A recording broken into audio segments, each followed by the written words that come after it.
Salut l'équipe, nouvelle vidéo. Je vous ai présenté dans mes dernières vidéos ma nouvelle moto. Maintenant pour cette nouvelle vidéo, qui dit nouvelle moto dit nouveau casque. Je te présente mon ancien casque, c'était le Scorpion Exo 490 noir mat. Comme tu peux le constater, il a pas mal souffert, hein.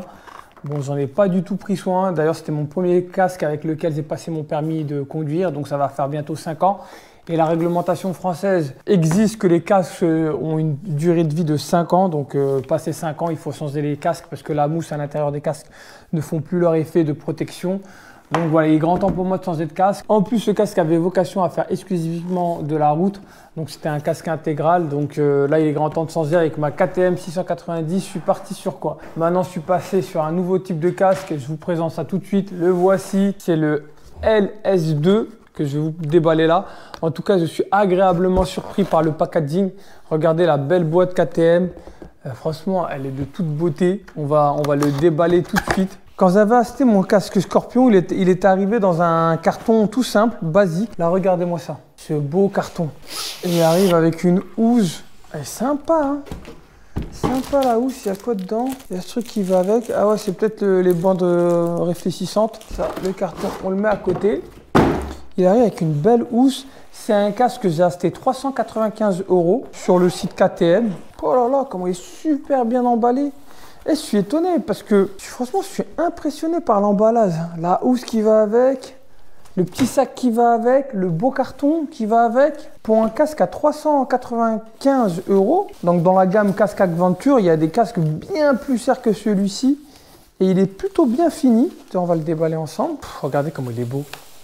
Franchement, il est magnifique, hein. Il est sympa, hein.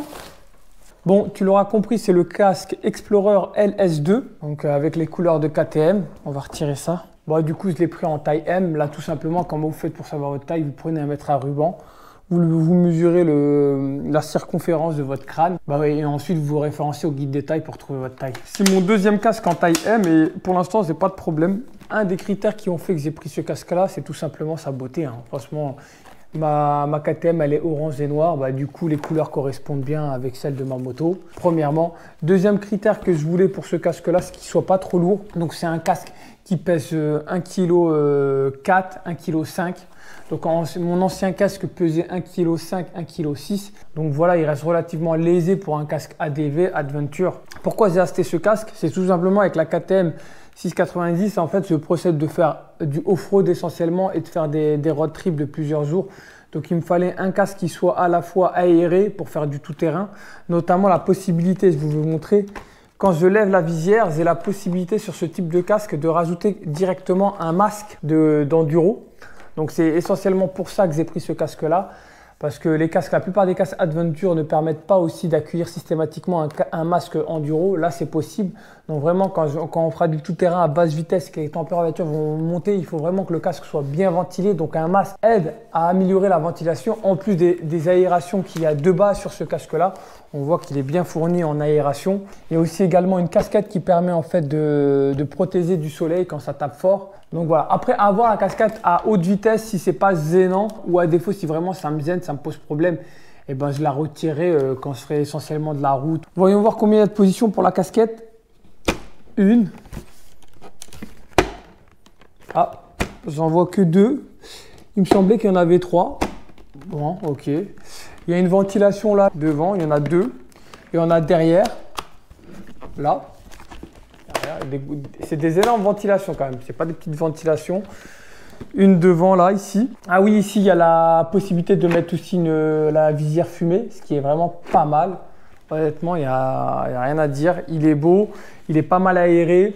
Il y a une visière solaire et il y a la possibilité de mettre un masque en enduro pour les chemins un peu plus techniques. Bon, bien évidemment, le verre est un verre anti-bouée Pimlock. La visière est facilement interchangeable via les vis qui sont ici. Bon, c'est un matériau composite en fibre de verre, donc c'est pas du carbone, mais ça le rend pas moins léger que ses homologues du même modèle en carbone, hein. Surtout, ça le rend moins cher. Tu vois là, j'ai une boucle, je sais pas comment ça s'appelle, une boucle classique. Il me semblait que c'était une boucle D sur ce casque.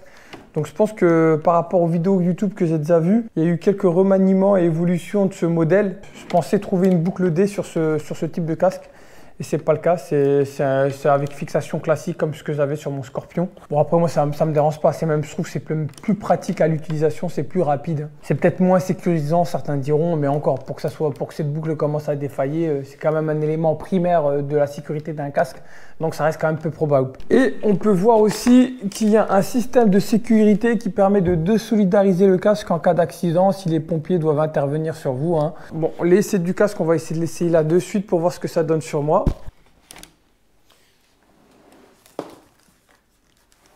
Franchement, facile à mettre. Franchement, là, je suis pas mal. En termes de poids, il est relativement léger. Je vais essayer de mettre mes lunettes.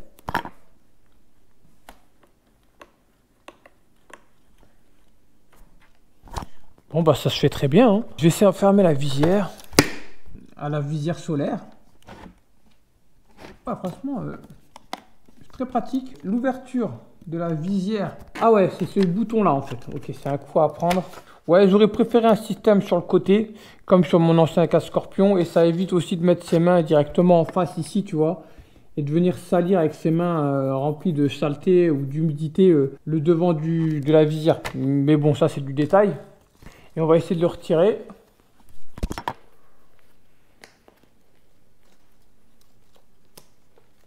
Ah ouais, j'ai pas réussi à le retirer en fait. Je suis parti devant le miroir, en fait, il y a un petit crochet à tirer et j'arrivais pas à le voir vu que c'est la première fois que je le mets. Bon, il y a un coup à prendre. Il me va parfaitement en termes de taille. Bon là, il nous reste à faire l'essai du casque sur route, donc je vais l'enfiler et je vais faire un petit tour autour de chez moi pour tester la sonorité de ce casque. Bon, attends, je t'explique rapidement pourquoi j'ai galéré en fait à le retirer. Sur internet, j'étais convaincu que c'était une boucle D qu'il y avait sur ce type de casque. Bon, ils ont dû changer le système d'ATAS, mais c'est pas très grave parce que regarde, en fait, c'est super simple. Donc, tu as la fixation classique, hein, donc tu viens, tu règles ta taille, et une fois que c'est fixé et que tu veux le retirer, il suffit tout simplement, en fait, là, tu vois, tu as une petite languette. Smart Pull Tap, il suffit juste de tirer sur cette languette là. Donc en plus elle est aimantée pour pas qu'elle se balade, tu vois, c'est bien pensé. Il suffit juste que tu tires dessus et regarde, tu vois, ça s'enlève facilement. Donc là je la remets, tu vois, elle est bien fixée. Je tire sur la languette et ça part. Donc en fait c'est super simple, super rapide. Donc voilà. Et oui, dernière chose, je viens de le remarquer là, et c'est vrai que ça a été aussi un choix de ma part. Pour ceux qui vont l'utiliser en tout terrain, en conditions off-road avec un masque d'enduro, et bien tu vois, comme tu peux le remarquer ici, il y a un protège-nez qui est très appréciable parce que c'est vrai que des fois en tout terrain, tu peux te prendre, c'est pas des insectes, ou même dans les phases de grande vitesse où tu as le masque complètement ouvert et tout, et donc ça peut être désagréable le passage du vent sous les narines ou de projectiles divers et variés comme des insectes par exemple ou des gravillons. Voilà, tu as une petite protection au niveau du nez. Donc, tu n'as pas besoin d'acheter des masques qui intègrent directement la protection, parce que ça, il en existe. Là, tu peux prendre un masque classique sans la protection et tu as ce petit protège-nez en plastique caoutchouteux. Là c'est du plastique ici et là, il y a du caoutchouc pour que ça soit plus confort au niveau de la pointe du nez. Donc voilà, ça reste appréciable également ce petit détail.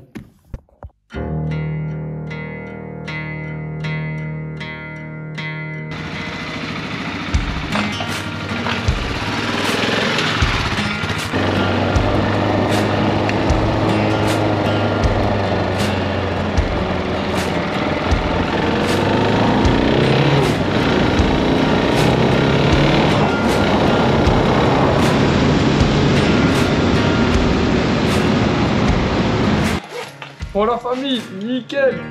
Petit essai sur route terminé. Voilà.